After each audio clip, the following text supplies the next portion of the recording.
Listen to the Express Yourself Hour. I am your host, Dr. Rosie Milligan, coming to you with nothing but straight talk. My co-host is Mr. Keith Swanson, the wonderful, the fabulous. You guys know how I do it. Lay adjectives on the man because he's just great. Good morning, Keith.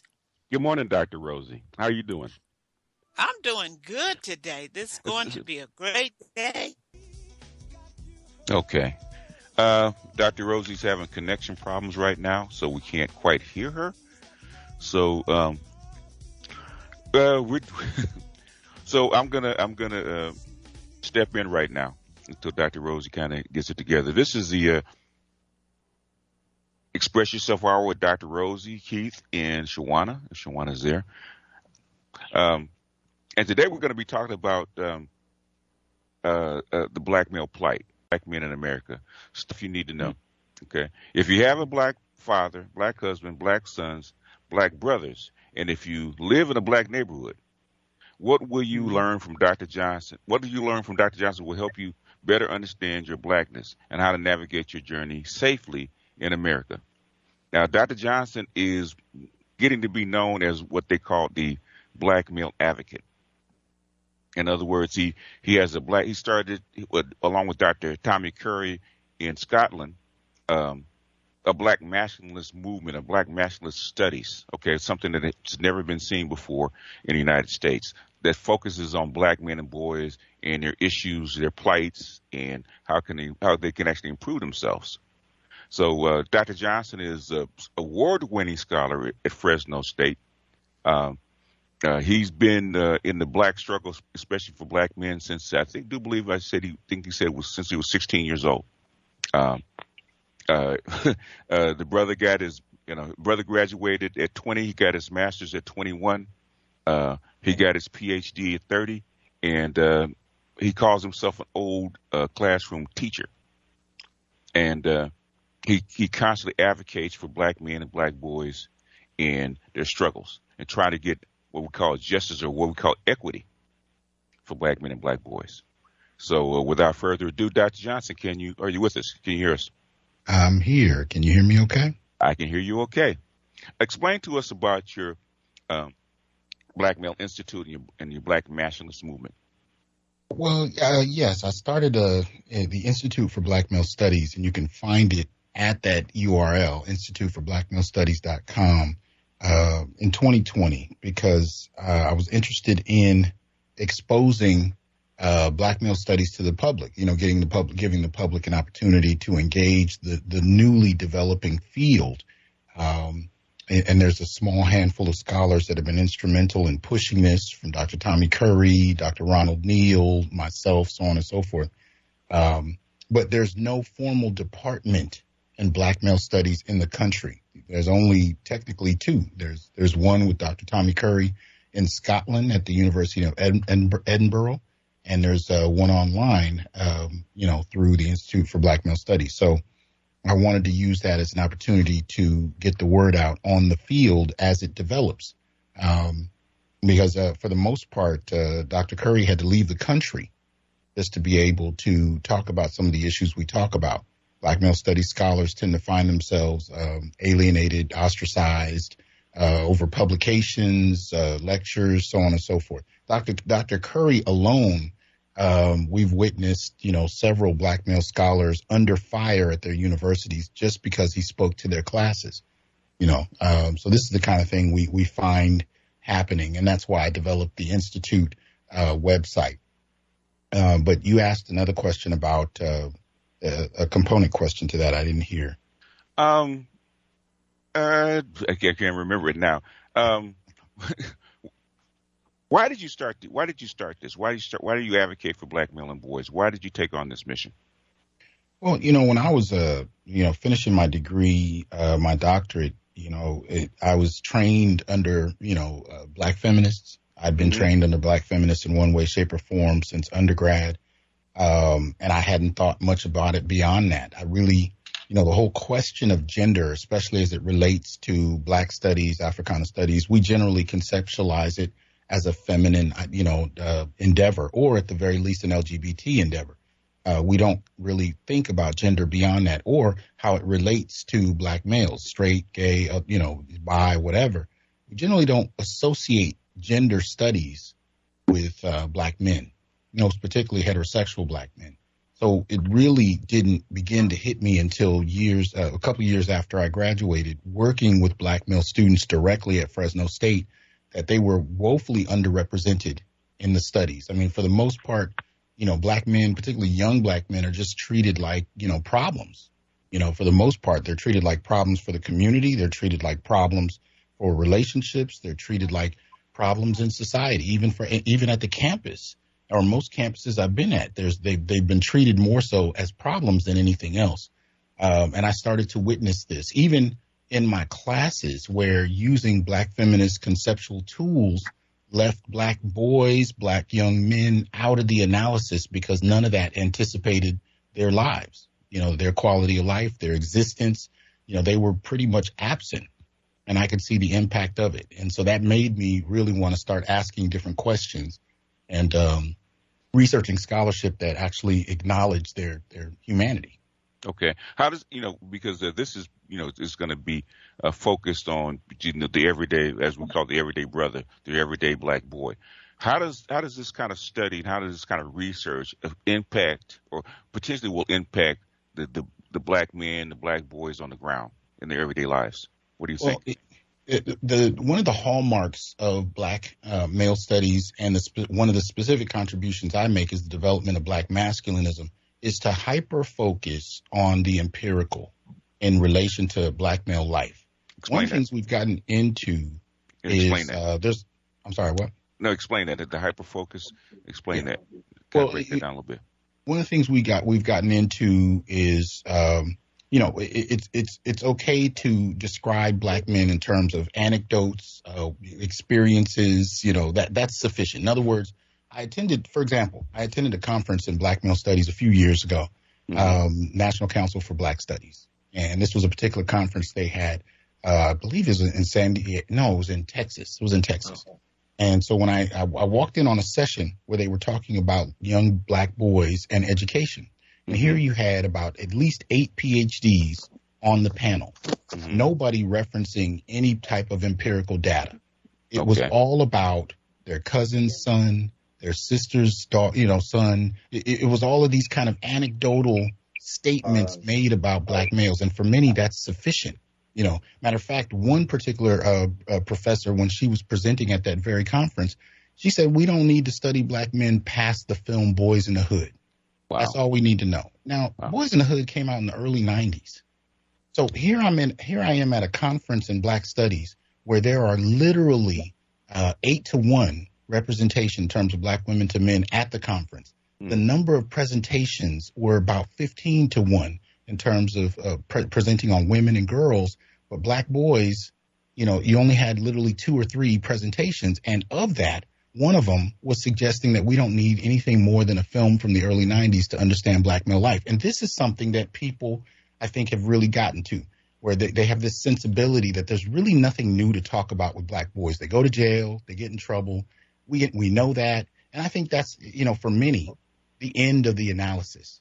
And so what we're doing in Black Male Studies is we're saying, no, we're not going to base our approach to black males on conjecture, on old racist scholarship, on anecdotes that reinforce stereotypes. We're going to look at the actual data that really begins to give us, some clarity on everything from carceral treatment to criminal and civil sentencing, leading causes of death, health, employment, income, wealth status, education, violence, intimate partner violence, so on and so forth. There's much to be had beyond movies. Oh, okay, Dr. Rosie, can you hear us? I can. Okay. And I hope you can hear me. I'm really happy that Dr. Johnson was able to come on our show today. And I'm just sitting here kind of boiling, too, just thinking about the thought, how people dismiss who we really are, And as we know, young men, most of their lives, they're reared by women. You go to Sunday school, they have a woman indoctrinating them with her ideology. They go to school, most of our schools are teachers, and most of the time they're not African American. So I asked myself, where have Dr. Johnson been all these years? You know, at least we have connected with him now, and we want to make sure that across this country that people understand and partake of his institute. Because one thing I know, when we raise who the black man is, and he knows who he is, and everybody else knows, that's when we would come up as a race. Because you have many people, I've heard in constant, you know, heal a woman, heal a nation. No, we heal both. We have to come along this thing together. We both need to be healed and put in perspective, know who we are, and not adjust or adapt ourselves to who Eurocentric studies say that we are. It's time that we define ourselves, define our roles, what we should be. That's the problem now. A lot of black people think they're Caucasian clones. Even when they're in marriage into that relationship, they're trying to emulate the oppressor. So I'm just happy to hear what you have to say, Dr. Johnson. I want to hear more. Thank you.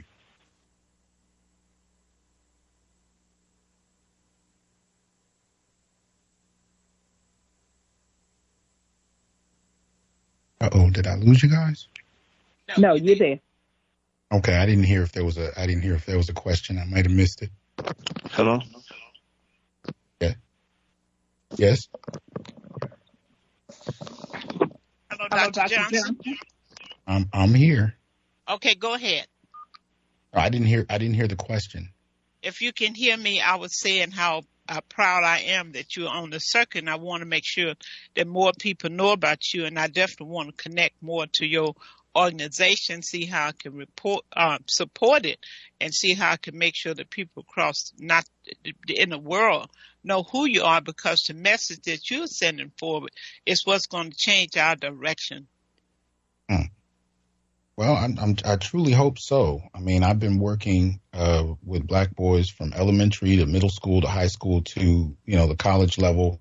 I've sat on numerous PhD dissertation committees. The problems follow all the way up, and sometimes I'm startled at how little I hear about it. I mean, whether we're talking in California or nationally, for example, one of the things I was surprised to find out was that, about 70% of black young men drop out of college in their first year, most particularly in the California state system, university system here in California. But the numbers are pretty consistent nationally as well. And that's out of the small, out of the percentage of them that make it to college. And yet, even in California, I had heard none of this till a few years ago. I actually had to attend a fairly secluded conference within the Cal State system just to find that out. And nobody talked about it. So these are the kinds of things that we need to kind of bring out into light and challenge, especially media, to start acknowledging black male life in a very different way. And that has to start with us. Absolutely. Most people, when they think of the black male, they think of a black child who's reared in a broken home. The father was not there. And that is not the truth. There's more fathers in the home than people really give credit to. When I hear people talk about 25% of black males going to be in jail or in the system by the time they get 25. And I'm thinking to myself, Dr. Jones, you said how many 25%? Well, what about 75%? When are we going to focus on them? It seems to me that 75% is far greater than 25%. Why we focus on the lesser one? And I think we as a people must not buy into and repeat statistic that's heard over and over. Because when I hear people talk about black people don't recycle their dollars, they only bounce 2 times. And I'm saying to people, we really got to understand blackness, our culture, and our behavior. I'm saying to them, stop quoting that. How in the hell can it bounce if blacks don't own the businesses? If they don't own the markets, they don't own the gas station, they don't own the institution where we base the spend money that we have to spend. So that it's all pointed to make us look bad, like there's something wrong with us, because we don't get to the core of the real problem is. How can it bounce if you don't own the business? So why should we continue to quote that statistic? Why should we as a people continue to talk about how many women are head of household. I mean, we didn't do the damn census. I mean, most people I talk to when I hear all these studies, I ask my friends and people across the country, did anybody ask you anything? No. So, I mean, who did you ask? I mean, I think we have to come outside these statistical information that we're getting and really look at what we see with our own eyes instead of our own people. Yeah. And if we're gonna talk Black business and talk about, eventually we have to talk about supporting Black business, which is something that I hear a lot of. But, you know, at the end of the day, when it comes to supporting Black male entrepreneurs, I hear very little of that. You know, even during 2020, one of the things we heard a lot about was trying to prevent mom and pop businesses from going under, and particularly in the Black community. But I challenged my 20,000 plus audience on YouTube, where I do the Onyx Report. I challenged them to find one specific grant targeted at Black males in regard to entrepreneurship, business. This is when this was all, the fever pitch discussion in 2020, not one. You know what I mean? So the whole focus on Black business, in regard to Black males' contributions to it I tend to find it to be woefully underrepresented in the discussion. And so if we're going to deal with Black business, we got to deal with supporting Black business. And it's hard to do that if people won't even acknowledge that it exists, particularly when it's coming out of Black male effort. And the other thing you mentioned about the number of Black males who drops out of college. I am the founder of an organization called Black Writers on Tour. My focus has been to get children to fall in love with reading at an early age. I tell parents, even if you can't read, get up on the lamp, prop up with a book, look like you read it, and get your child reading. One of the reasons, Dr. Johnson, the dropout rate is so high, even among not just the Black male, even many of the Black women, because many of them are in a broken school system where they cannot tell you that they read one book that was maybe 300 pages in a whole semester and sometime a whole year. Right. The more you read, your reading speeds get greater. So when they walk in these classrooms by design, the professor's going to tell them all these books, their syllabus and their books, and they see all of this, they feel overwhelmed, and they could really do it, but they feel overwhelmed. They know, how am I going to get through? How am I going to read all this? That is a very significant part of what we're looking at with this dropout. Because if you talk to them orally, you would see how intelligent they are. But because of this reading deficiency and not giving books, I mean, here in L.A., we had a program where Steve Harvey and some other people was trying to donate books or get books. And they know that something is wrong under these circumstances you're talking about, but they just don't know what is wrong. So they don't know how to articulate it or to tell their parents that they're feeling something different because you never had that conversation. And I know for me, when my daughter went away to college, the fact that I had taught her signs and symptoms of racism, it made a difference in her life. She was able to recognize it, and she was able to recognize there's nothing wrong with me, it's them. Absolutely. And most parents don't have that conversation. So kids don't know when to come and tell you that the teacher's treating me. They just don't know. Like you say, they internalize it, feel uncomfortable. Then they know that's not the place that they want to be. So why would a child want to be in a classroom? He's feeling all these things, but he doesn't know what he's feeling and why he's feeling.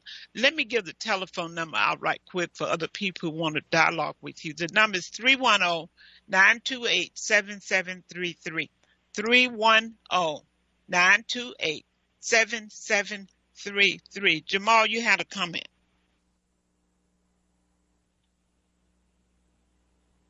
You know, Dr. Johnson, I'm going to say like they used to always say in the church, the devil sure is busy when you're trying to get the right information out. Right.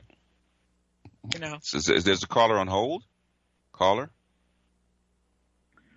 Hello, I'm on? Yes, you are. What's your name and where are you calling from?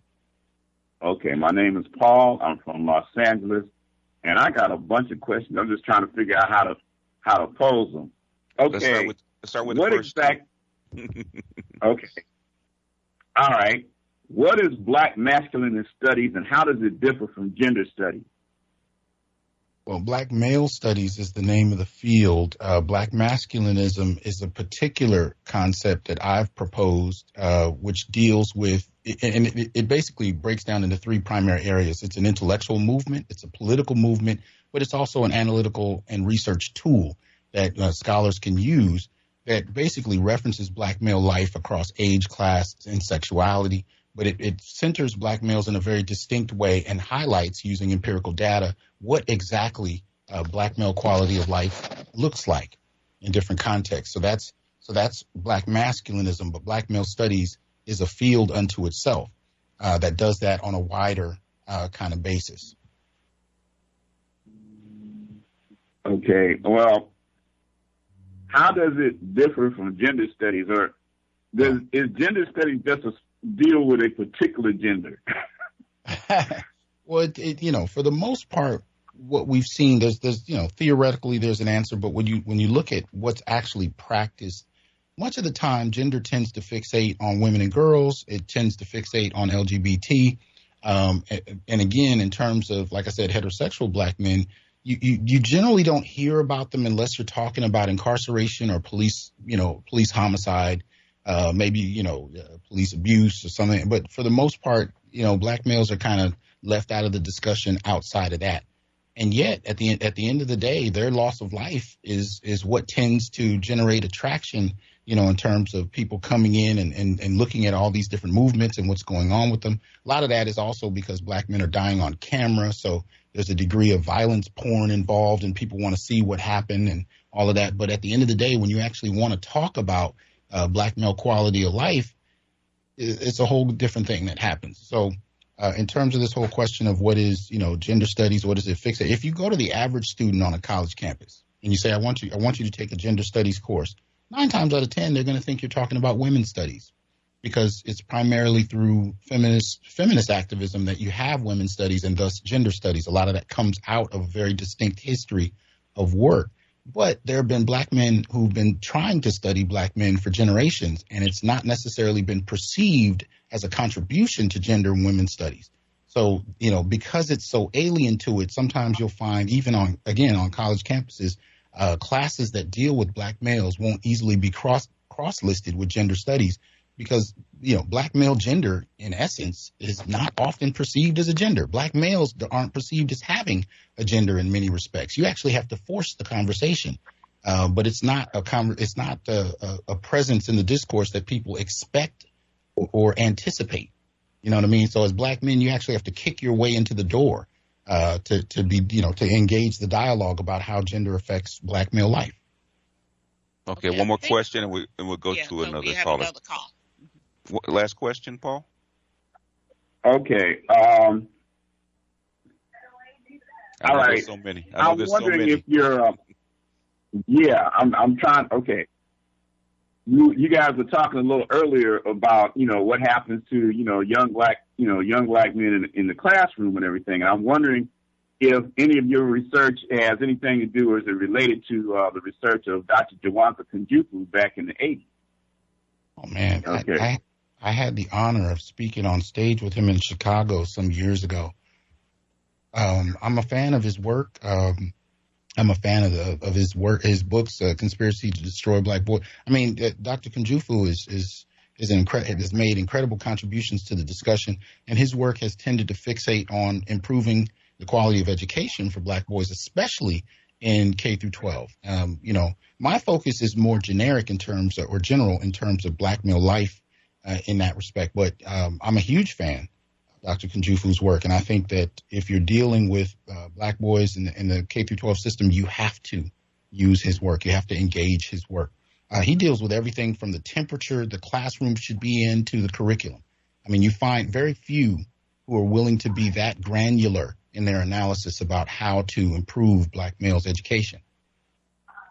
That's why I felt that the teachers in the school should have fought hard and heavy to have Dr. Kunjufu work as part of their studies. That's one thing we don't fight enough for. We're teaching in schools, and we know that there are books out there that need to be incorporated with our studies.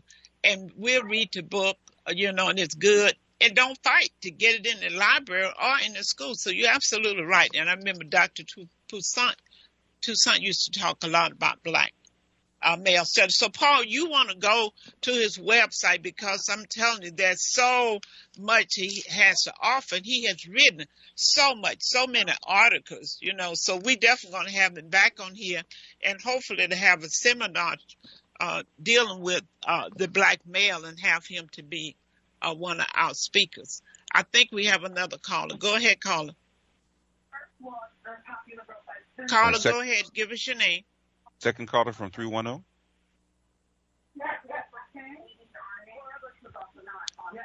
Okay. Then go ahead, because time is of essence, and Dr. Johnson has so much to share. But Dr. Johnson, give us the most pressing issues that's facing the black men in America today. What are the most pressing issues? There are a lot. I mean, whether we're talking about the top 10 causes of death, whether we're talking about impoverishment. I mean, I wouldn't say this is the most pressing. This is some of the first to come to mind. If we're looking at, say, the impact of the pandemic, and many scholars are still doing research, there are many of us still waiting for data to come out on just what the last 2 to 3 years has looked like. Black men have been virtually, eliminated from the conversation in some very critical ways. I mean, they're actually the most vulnerable demographic during the pandemic. You know what I mean? There was an article that came out through the Harvard Gender Sci Lab about, black women dying about 4 times as much as white men. And then buried in the article, you find out toward the bottom, black men have died 6 times as much as white men, but no conversation. When you talk about homelessness and unemployment, there's been a lot of discussion about how this has impacted women, and rightly so. But what a lot of people underestimate is that black men constitute the majority of the black homeless, which prior to the pandemic was half of America's homeless. And a lot of that was spurred on by incarceration. But these men couldn't find homes even when they had housing vouchers. And so by the time you get to a pandemic that adversely affects millions of people, especially in terms of housing, and we're still having these discussions about rent rates and whether or not people are able to purchase housing, most people seem to dismiss altogether that you had many black men that were unhoused before the pandemic, and it only got worse, but it wasn't reported on. So these are the kinds of issues that, we have to pull together and examine, because conventional media isn't going out of its way to look at what's going on with black males. By the time we generally get wind of it, it's at epic proportions, and that tends to be across, many a different issue. So it's hard to answer that question, and because there's so many different ways that we could approach it. But black males themselves are actually starting to speak up about it in ways that I've never seen, and I'm happy to see it. They're using social media, they're using free platforms, and they're starting to compare notes about their experiences. They're starting to verbalize their issues. One of the things that I developed in 2020 in combination with many of the listeners that came through the Onyx Report, we developed a black male political agenda. And the reason we did this is I'm almost 50 years old, Dr. Rosie. You could probably tell me better than I've been able to find. Have you ever heard of a list of proposed political ideas by black men for black men in your life? Have you heard of that? No, never. It's so deep now that you're saying that I'm thinking, I follow Dr. Claude Anderson. He keep talking about we keep voting, to exercise our rights. But he talk about the fact it's time out for us even casting a vote unless there's something on the table for us. We keep ignoring that. So as the election begin to roll around or come around, I think it's going to be very important for black men to put their political agenda before somebody and decide if you want my vote. Well, I'm serious. It gotta go just that deep. If you want a vote from a black male, this is what you have to address. I mean, it doesn't make sense, because some of these men, Dr. Johnson, even when they come out from being incarcerated, talking about they don't have a job, and they can't even go back to mama's house or sister's house if they are getting some type of federal assistance. What kind of bullshit is this? Yeah. And nobody's standing up about it. All these politicians for us, and you sit up and think it's okay for somebody's son to come out of prison, left my house, but can't come back because I'm getting assistance. What kind of crap is this? Well, and I'm noticing, look, even with black male college graduates, one of the things you notice every presidential election period, they eventually get around to courting black men. Now, that's interesting to me because black males are probably the most disenfranchised voters in the country. I mean, for the most part, especially due to incarceration, we find our votes ignored and diminished, and we don't have access to it almost more than any other demographic in regard to citizenship, right? But when you do finally see black males asked by presidential candidates, what are the issues on the table you want to see addressed? Most black men begin to talk about community issues, which is good. I don't have no problem with that. But when you start to talk to other demographics, when you talk to, they can be very distinct, especially when you talk to black women about what kinds of political needs they have. Black men have not been conditioned or socialized to do that. We speak in generalities about what benefits the community. We created a 14-point black male political agenda that is a living document, and it continues to grow as black men contribute to it. And so with that document, the 14 points, many of those points have many sub-points, but they speak directly to black male life. Now, I'm almost 50, and I've never seen this in my lifetime. I've never heard of one in my lifetime. And it dawned on me during the last presidential election how needed it was. And when I asked the question, black men started to come out in droves and contribute ideas, but none of us had ever been asked in that manner before. And so, it's one of the things that I would say is pressing, and there's a lot of potential for it once black men start to think about their own context as something worthy of being advocated for, not just generically referenced when convenient. Well, Dr. Johnson, can you put something like that together starting now so by the time for any election, I mean, I am for sitting out. I really am, because I have not seen anything on the agenda that specifically embrace black people in any of these elections. So when people tell me, well, this happened, people was going to lose out, this is for everybody. I'm not talking about an agenda for everybody. I just heard during a discussion yesterday regarding the mayoral race that's coming up here in L.A., and how someone mentioned, well, we got to put a special emphasis on what's happening with Latinas. And I just laid back in my seat. I said, I don't believe that came out of anybody's mouth, because I've never heard anybody be specific about what we're going to do about black folks. Are people afraid to black folks? Aren't we human too? Exactly. Why is it so hard to say we need to do this for black men or for black boys? Why is that so hard to come out in anybody's mouth? Well, I guess it's because we let them get away with it. Well, we do. And it's time to stop it. But we also have some issues within our community about that as well. We don't know how to kind of have those discussions. For example, if you talk about policies or issues that are going on within the black community that support a needed call for attention to black women and girls, most black men don't say much about that. But if you look at Obama's push, for example, right, for black boys, right, the program he was trying to push, My Brother's Keeper, the moment that was on the table, I saw a nationwide petition to have that either struck down or have it include girls and women. You could not even bring up the discussion without there being a mass protest. But a couple years ago, when Goldman Sachs decided to put $10 billion on the table to improve black women's job access, black women's job skills, black men didn't fundamentally complain about that. So we have a problem with targeting boys, because the subtext to that is that there's an exclusion of girls.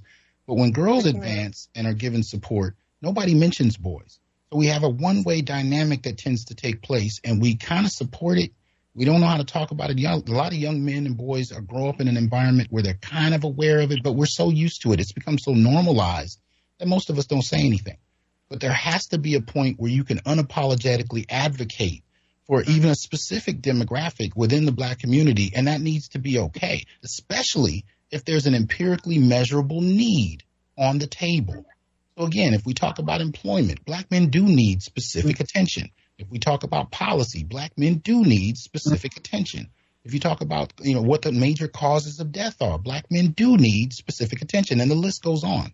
it continues to go on. But until we're willing to have that conversation where black men don't have to be silenced or shamed for talking about their specific needs, it's going to continue.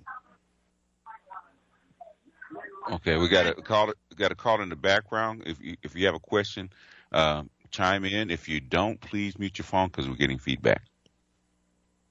I guarantee if white men were having the type of problem that black men are having, it would be more noise raised about it. Minister Farrakhan said here, I think it was about 30 years ago, Keith, when he was talking about menace to society, when people were, he talked about the movies and the industry, and people got mad. Well, it's just a movie, just entertainment. He said, no, it's not. He said, if you accept yourself as being a menace to society and other people accept that, when your blood runs down the street like water, nobody's going to cry out. Who would care about a menace to society? So that's why that lady brought up to what a woman brought up about boys in the hoods. They want to see what they see on television and media. That does not represent who we are. You talk about just a small percentage of someone who's representing a movie or giving their perspective, and you take it as the whole of us. Something is so wrong with that. Indefinite, I still say we need to have a sit out, and it need to be known if there's nothing to help bring the black men up, because these are the people that our boys need to see, our girls need to see. If we can't strengthen that, I don't see how we can rise as a people. So we must focus on putting the black man in his prospective place with having the ability to be the kind of man. I'm not talking about be like the white man. Be the kind of man, be the Afrocentric man that you're supposed to be. You know how you're supposed to deal with your family and your children. And black men do care. So I would like to see a total sit down, stand off, whatever you want to call it, until something is on the table for black men. Well, and I would urge people to Google the 14-point black male political agenda so you can see what black men themselves are proposing that they need. 14-point, okay. And now they got to propose if they're not going to get it. You know, when you want something and you don't get it, there has to be some repercussion. We get it or else. We got to put or else before this nation, Dr. Johnson. Okay, caller. Do you have a question, caller? Dr. Johnson, repeat that again. They can go to your website or click on 14-point. Yeah, they can Google the 14-point black male political agenda, or you can go to my blog, newblackmasculinities.wordpress.com, and you can see it as the highlighted post there, along with a number of other reflections and observations about society from a black masculinist standpoint. But the 14-point black male agenda is basically something put together by the 20,000 plus black men who listen to the Onyx Report, my show on YouTube, and basically proposed various ideas that would improve the quality of life for many black men. And it's put together in one place. And as I said, it's a living document. So it continues to grow, it continues to change as we grow and change. And it's added to in that respect. So this is a static place that black men can come back to and reference, you know, in regard to what will improve our quality of life. So the next time we're asked, we actually can have something to say beyond the kind of generic platitudes, because most of us have not been taught to think about our own existence, especially in political terms. We kind of go with the flow and we think about, you know, things in a more communal sense, but we don't know how to target our own experience. And we need to learn how to do so unapologetically. Right. So, Dr. Johnson, send me information about your YouTube, and I would definitely put this information out about the 14-point black male agenda to all of my contact nationwide. I think it's a fine time now for us to tune in to that. Keith, what's on the board? Okay, this is from Joe Average Brother. Said, I am curious about the vitriol that is spewed toward black men who question feminism. Okay. I am thinking about Tommy Curry and a certain YouTube content creator who recently passed away. He said there are certain other content creators who are presently dancing on this man's grave. Yeah, he's referring to Kevin Samuels' recent passing. where for many people, it was the first time they've seen within the black community people celebrating the death of an outspoken black man whose worldview they didn't agree with. Many people didn't agree with, but many people did. And so, but it's a whole nother level to see people celebrating his passing. That's not something many people had seen before. And I think it's causing a shift. I mean, it's what I refer to as a black masculinist turn, where you have many black men who are seeing the vitriol, the ire that's being targeted at Mr. Samuels, but it's really targeted at them. So it's many black men have been writing in to me, just really reflecting on how much of that rage and anger is being directed at them, regardless of what they've done. And they're starting to see it, and it's starting to become a concern. And when you talk about Dr. Tommy Curry, again, this is somebody who was so prolific. You're talking about over 70 publications before he was 37, 38 years old, which as an academic is virtually unheard of. I mean, absolutely brilliant, but, had difficulty finding employment for the same reasons that I, experienced several years ago, where you go into a hiring committee, you get down to the top two, and then all of a sudden you wouldn't get it, which is something we experience all the time. That's not a thing. But then when someone from the committee would call you, pull you aside, and tell you the reason you didn't get it is because there were people on the committee that opposed your criticisms of feminism, and that's something that repeatedly happens. Then you start to see a pattern. And so Dr. Curry actually ends up going to Scotland and is regarded out there with the due respect that he should have got within the boundaries of the United States, but didn't. And you're also talking about, other scholars who can't even get certain works published because of how it's received. And so there's a slight gender war happening within the academy, but many men are hesitant to speak on it, mainly because, there are about 20,000 more black female scholars in the academy than black men. And so in the small space of the academy that's run by black folk, or at least managed by black folk, you find many black men very concerned about being targeted and publicly, chastised if they critique either feminism in pop culture or within their institutions. So many remain silent.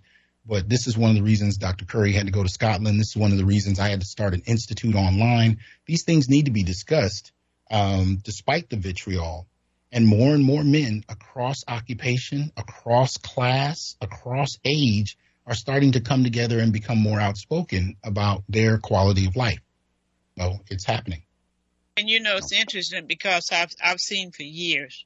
I mean, this should not be with black male, female.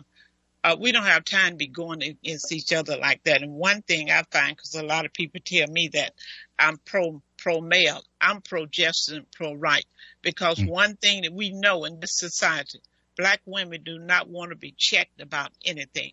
They want high-five and slap in the hand, whether they're right or wrong. That's why a lot of them oppose the thing I do. But I will continue to speak the way I do, because it's time that black women be put in check. I mean, Shahrazad Ali started out with it. I think the only thing that made people angry with her, because she kind of, added a little violence into it. That should not be. But it's time that we have a dialogue and really look at the fact that we are not Caucasian clone. When I hear men and women argue about the white men treat the black woman better, they both came here on the slave ship. Neither one of them came on TWA or American Airlines, and have had their share of abuse. So we could spend a lifetime trying to love each other and make up to each other what has been done to us. We don't need no war agenda. And anytime people going to come out and be happy because somebody's dead because they didn't agree with their silliness, yes, I said it. Send me an email, whatever you want. I got your number. I'm going to respond to you. Stop slapping women in the hand and to be checked. It only makes you go look at yourself. I have had people do things that I didn't like, and I checked myself and I looked into it and I said, you know what? They have a point. I did not realize I was coming off this way. Folks, it's time to put your own self in check, not have anybody else to put us in check, because white folks is happy to see us fighting amongst each other. We don't have no reason to. And one of the things I talk about a lot is how much of this is spurned by policy. See, this gender war dynamic is not an accident. It doesn't come out of nowhere. Black men and women didn't just wake up one day and decide they hate each other. This has been exacerbated by policy for over generations. Yes. If you tell black men going back, we can just generically pull out, right around World War II. If you start saying that as black folk are migrating into the urban north, as it were, and that black men couldn't be in their households, and that black women could actually craft a life, where they can, raise children, have food on the table. We're not going to talk about the quality of food. Have a roof over their head. We're not going to talk about the quality of the roof. But they can do these things without black male presence. What happens 4 or 5 generations later? What is the outlook? What is the worldview that is put forth when the belief is you don't need men at all?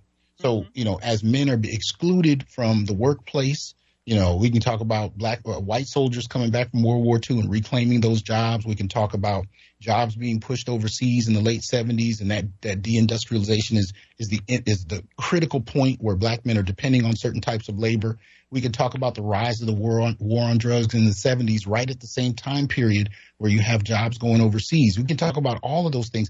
Those are issues that are political. Those issues are policy-based, and that doesn't even include the impact of family court, and how judgments about everything from child custody to alimony have a critical impact on black male life. So when you start to look at those kinds of political and policy issues over the last 80 years, you can see that this kind of split in the black community is not new, but it is something that black men haven't spoken a lot about. Yeah, I was born in the 70s. I grew up in the 80s, and that was the time period where we first started to hear that black men needed to make 6 figures in order to be considered worthy of the opportunity of being with a woman. That was when that language started to come out. I never heard my grandmother tell my grandfather he needed to make 6 figures to be worthy of her time. But we're at a place now where my 17-year-old students are reporting in class that they're being told by the girls they're sitting next to at 17 that they need to make 6 figures right now to be considered worthy of dating her. Right. Yeah. And so these are the kind of dynamics that are taking place, and it's having a critical impact on how black men and women engage each other, because these are already decades old concepts, and it's entrenched in many respects.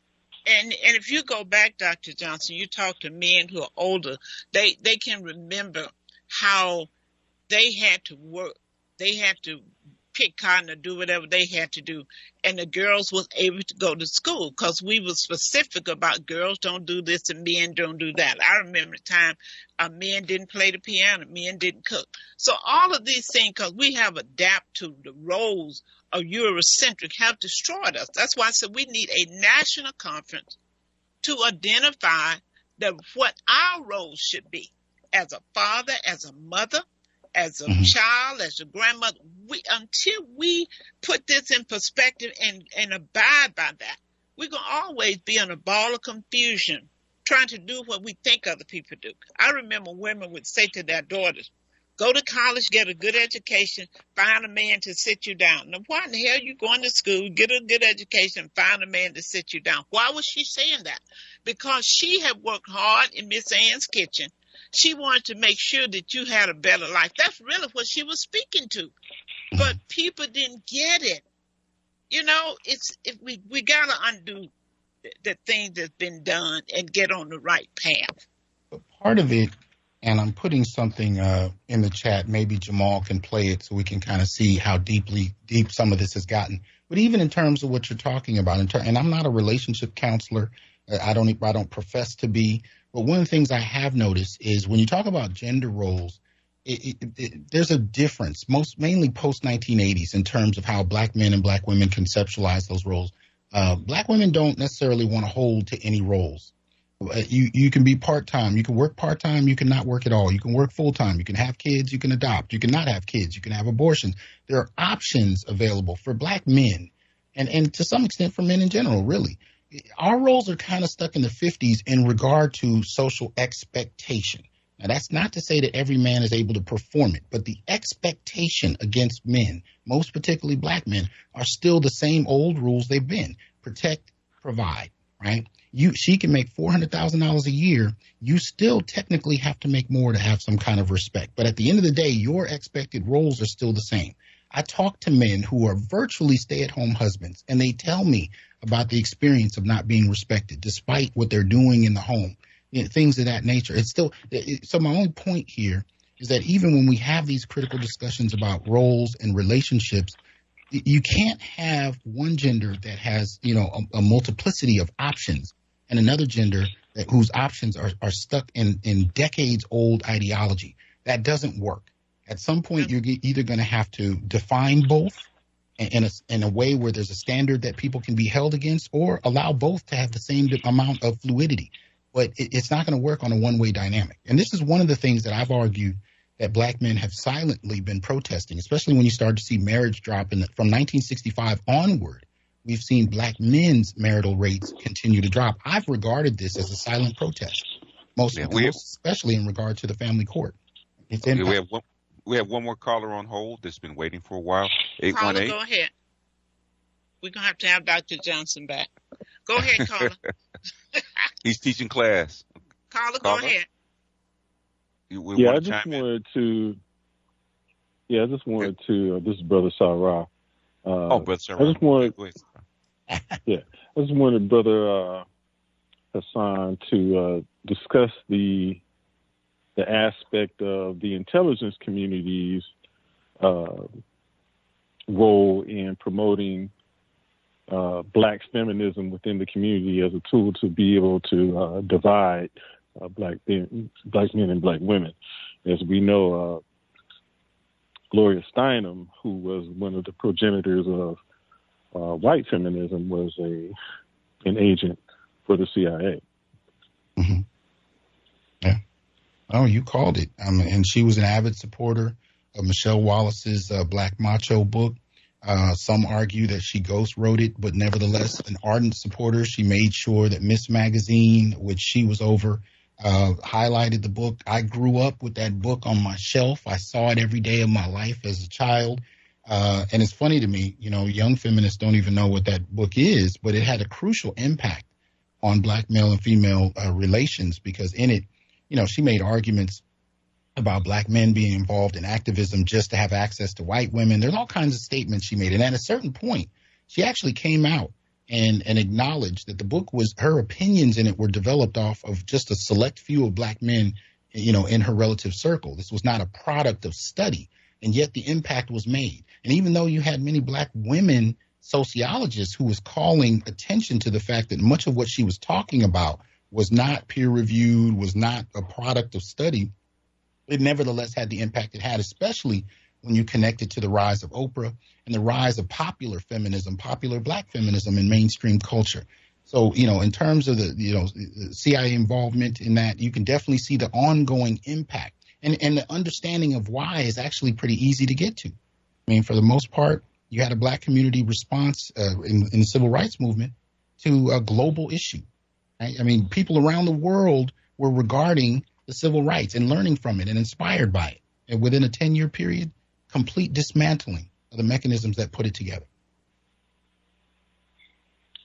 Indeed. I think I remember when I was taking black studies at Cal State Northridge, the myth of was it Black Superwoman? That was one of the textbooks that was assigned to us. Mm-hmm. Yeah, it was required reading. Yeah. Absolutely. Why you don't have all this study and all the comments about white women or any other women when it comes to feminism and talking about the male? I mean, that's why we have to define ourselves and stop trying to come under the umbrella of what somebody else is writing about. Their study, they said they studied us, and some of these people have not talked to maybe even 10 people, just because when you write a book, it's assumed that you're the expert and you know what you're talking about. So we need to dismiss a lot of that stuff and look at your own family, look at the people around you, your community, people you know. Are they like what they're writing about? When we're going to let other people tell us who we are, how we think, what we feel? Because if we can't come together as men and women without all this other, I'm feministic, I'm masculine, and I'm this and that. Be a black man and a black woman and come to your cultural roots so you can have some normality.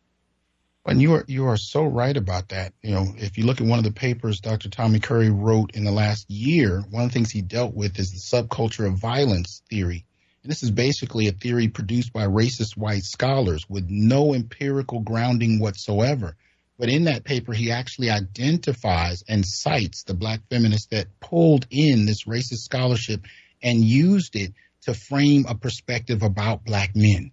So the reason there's such hostility in terms of black feminist perceptions of masculinity actually come out of the appropriation of this racist scholarship and the incorporation of it into black dialogues, even within the academy. This is crucial to where we are now, because many of these feminist ideas have been broadcast to black America through pop culture.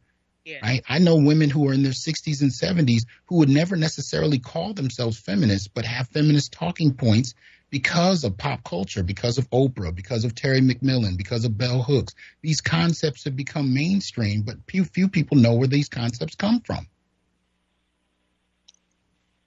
That's why our greatest agenda is to redefine ourselves and our culture. Shawana, did you have a comment? I know you just been listening. That's my other co-host. I guess she said, how can I talk when you're doing all the talk? Well, you know, sometimes I do that. But go ahead, Shawana. If she's still there. Are you there, Shawana? Okay. You know, Dr. Johnson, would you come back and do a part 2 at some point with us? Sure. I'm happy to. Wow. I think we have another caller. Caller, go ahead. Give us your name. My name is Tim, and I just want to touch on that last part where a lot of people don't realize the history of feminism wasn't what it is today. It was to upstage the black male. When he got the right to vote, the black woman is like, the white woman was like, how dare you give that in a chance to vote before me?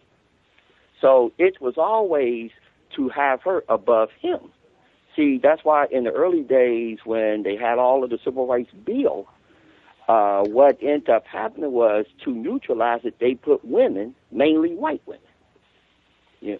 So that's what we're facing against, and a lot of us don't understand that. The feminism, they don't even speak for black women. I mean, they'll include them in as a form of divide and conquer. You know, so a lot of us don't understand what the main agenda is for her to rule next to him. It's all about power, Tim, and money. I don't care how feminine you get. If you broke, if you homeless, if you can't get a job, you don't have a business, you can't pass any generational wealth down. I don't care what you call yourself. It's not going to change the dynamic for you nor your children in the future. And that's what we better grab hold to as what's going to make a difference. You're absolutely right about that. You are absolutely about that. And it shouldn't be black male versus black female because we're all in the same boat. Exactly. I mean, no matter what, you know, they use one as a pawn for the other whenever it suits their convenience. But I want to ask this question is that when they talk about the independent black woman, and I've ran across a few of them, and I'm like, are you really independent or you just have a good paying job for now? Because, see, when you are so-called independent, your situation transcends a job. So even when that ends, how can you survive? And a lot of guys get intimidated by that, but they don't know how she really lived for real. And I found that sometimes we make people more than what they really are. And then when you really start talking to people, you start finding out their shortcomings and all of these other things. So sometimes we see people greater than us when if you step back and be around them long enough, you find out, okay, they might be making more money, but if they have more output than input, then they are in a mess. And Tim, none of us have enough to brag about. None of us. None of us black folks. None of us. None of us have enough to brag about. The white man can pull the rug from up under the highest of the highest whenever he wants to. All he has to do is create a lie, a rumor, or something against him. The white folks would be through with him, and so would the black. So thank you, Tim. Right. I got one more comment to read. This is coming from Facebook. It says, what are the greatest issues facing black male-female relationships, and why do so many of our people seem to believe that there is a ever-growing rift, growing. Many opting for non-black mates or non-black American mates. It's coming from Ray Ray via Facebook. Yeah, there's the ongoing the rift that I was talking about, excuse me, has a lot to do, again, with policy. This is the reason I keep framing it in terms, because basically, think of it this way. When I say policy, I'm talking about white supremacy. I mean, but, you know, but sometimes when you say white supremacy, people go off on a whole different track. But it's the same thing. It's the same thing. I call it policy because that keeps it within the realm of what's tangible. You know, we don't have to start talking about people out in the woods in the South shooting pictures of Martin Luther King on trees.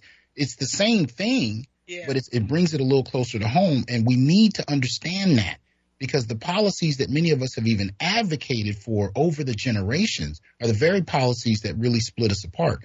And so now we're in a framework where black men are reporting that they're not considered worthy. They're not considered, they're not even identified in many respects as being, somebody viable for a relationship unless they meet these fantastical ideas that in many respects have been one-sided. We've heard about these in music and television shows and movies for decades, about what they need to achieve. They need to have a certain amount of money. They need to be a certain height. They need to have a certain type of six-pack. They need to have a certain type of length in other areas.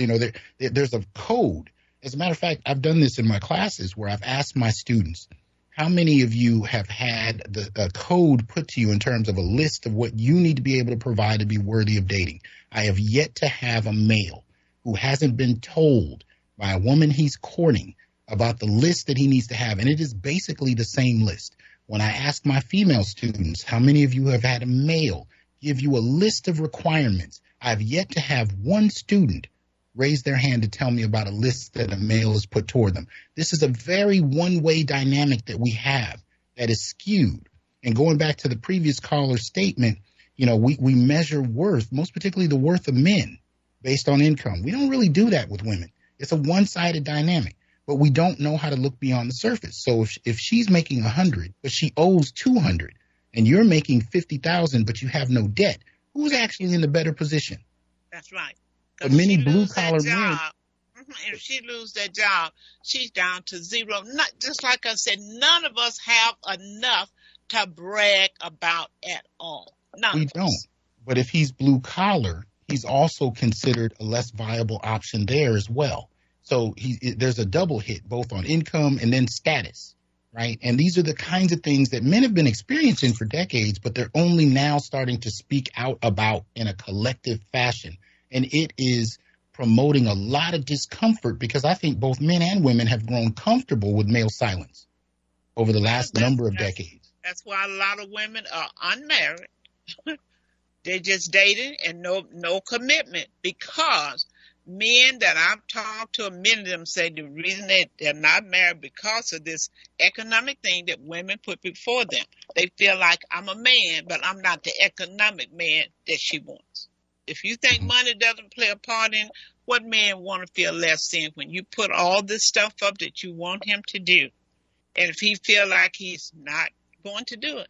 And it's easy for them to want to shack, Dr. Johnson. Men tell me if they have to walk out of a relationship when they're shacking, it doesn't bother them as much. But if they get married, it's a whole different dynamic. Oh, yeah. So that's why it's a lot of women out there. They're missing out on a lot of good, decent men because you are ascribing to what they used to say back in the year. Get you a good education, find a man to sit you down. Somebody's still passing that crazy stuff around.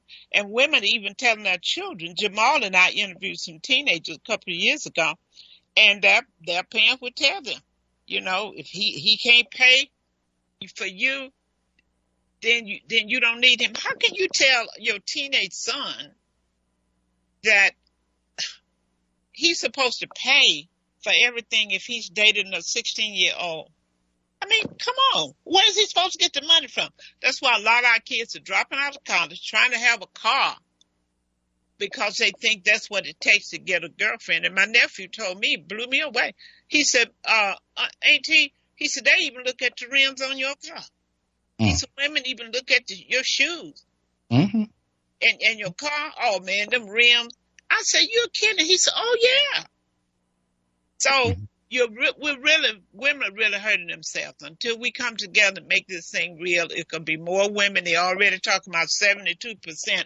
I don't know if that's true or not. I'm not in statistics, but I was reading where it said 72% of babies born in black families are from women who are unwed. Yeah. That's not a good picture. I mean, No. It's bad enough to have two people working, Dr. Johnson, trying to survive in this society. So when you got that type of dynamic, Yeah. how can we come up? Yeah. How can we leave generational wealth? How can we move? I just saw a TikTok video or a teacher, and she was asking her her eighth grade female students about their careers in getting married, and they said they wanted to get older. And yes, I actually have that clip. I wonder if I can play it. I don't think you can play it because you don't think it'll come through? No. Yeah. Send it to me, Dr. Johnson. What did it end up concluding with, Keith?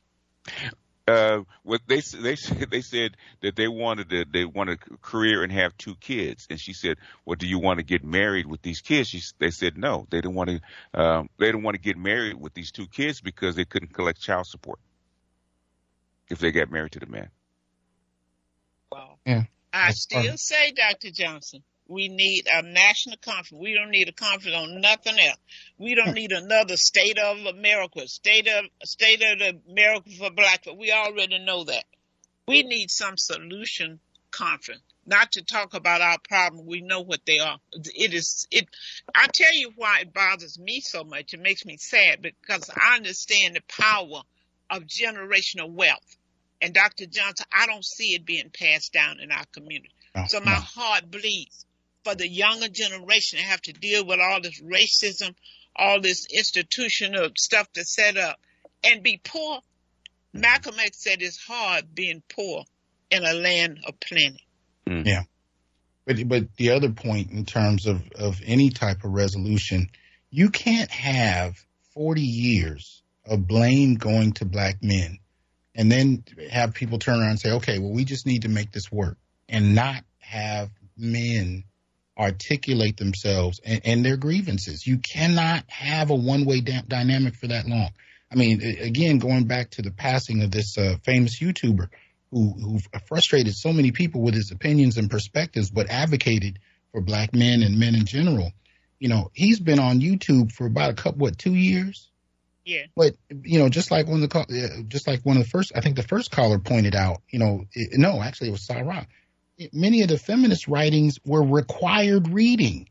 And I wasn't even in a women's studies program. It was required reading in general. So we're talking about it's indoctrination. That's what indoctrination is absolutely. about. Absolutely. You got 4 decades at least of us having to absorb this material. And when men start to respond, you got one YouTuber for 2 years. And now it's time for us to come together and figure it out. But we don't really want to hear the stuff men are saying. It doesn't work that way. You can't tell men to stay locked in the 50s in terms of expectations and social roles, and then tell women they can do whatever they want, and then ask men to be quiet, but let's just figure it out. It doesn't work that way. You are going to have to hear this. That's right. This frustration that has been unspoken. And trust me when I tell you, I have 70-year-old men who reach out to me and talk about how they've never got to say the things they're finally starting to hear. Some of these were my grad professors. Some of these are men I've never met before. Some of these are men who've gone through atrocities. They've been sexually violated by family members, male or female, and their own wives don't even know what they've been through. And it's only now that they're starting to be able to express it because we're developing the vocabulary specific to men's experiences for them to do so. And that's something that hasn't happened yet either. And Dr. Johnson, is interesting because I used to do a lot of relationship seminars. And we had a seminar where we had men and women to break off into groups. I proposed the same question to each group. When the women came back and they had a spokesperson for that group, when they talked about their answer and their solution to the question I put forward, the men didn't say anything. They sit patiently and listened. Yes. When the men began to tell what their group came up with, the women, no, y'all don't think like that. Women got a problem. Black women got some serious problems. And it's time that they look at it and stop slapping each other. They wouldn't even let them finish. I said, you cannot tell them what they feel. Just let them share what they feel. You can't tell. But they don't think.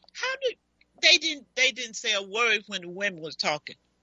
I'm telling you guys, I pray that I see something better before I leave here. I'm 76 and I've been on this journey a long time, trying to do what I do, because it's not about us right now. It's about your kids. It's about your grandkids who will be raising kids by themselves, who's going to be in a struggle, not making enough money to take care of a family. Yeah. You should care whether this next generation perish. So we need to wake up and realize we are not Caucasian clone, and we need to dance to the beat. Like you mentioned, the man staying home, taking care of the children. I had a family like that, and everybody, he needs to be working. He was making $10 an hour when she was making like 40. He was teaching the kids 2 or 3 different languages, teaching them to bowl. They were A student, and you got a family on the other side saying that ain't right. We better figure out what's right for us, what's right for our children, what's right for our family, and what's right for our community. Well, I tell you, you see how hard it's hit when you can talk to a group of 5 to 10 black males who are 14 or so years old, and they're telling you, I have no desire to have a girlfriend, a wife, or kids. When you hear that from a group of young men who are watching what's going on with the adults, it really opens your eyes to where things are. Well, it's what they see. If they see what I see in a lot of these things, I can understand them having that attitude. Because they don't see anything positive about it. True. Wow. Well, we've gone over time, but it was just so interesting. So those who are listening, the show is going to re-air tonight. If you didn't get a chance to hear it, and those who did, you need to call them and tell them. At 6 p.m. Pacific Standard Time and 9 p.m. Eastern Standard Time, this show is going to rebroadcast at innerlightradio.com. And I'm sure we'll fix it. We had some glitches. It'll probably be on YouTube. Dr. Johnson, Keith, I want to thank you all so much. This has really been a great show. And I can tell you right now, you're going to hear some more from Dr. Johnson. Dr. Johnson, I'm telling you, I just love what you're doing, and count me in as a part of it from now on, okay? You all do allow women to help, right? Sure, absolutely. Oh, okay. Thank you. Okay, so you guys have a great day. We're going to sign off. This has been awesome. I've learned a lot, and I hope you have too. So tune in, same time next week. I think we're going to have double consciousness coming back, Keith, because that's what we're looking at right now, this double consciousness among black people. Oh, yeah. It's going to get worse. Mm-hmm. Okay, you guys have a great day. Dr. Johnson, thank you so much.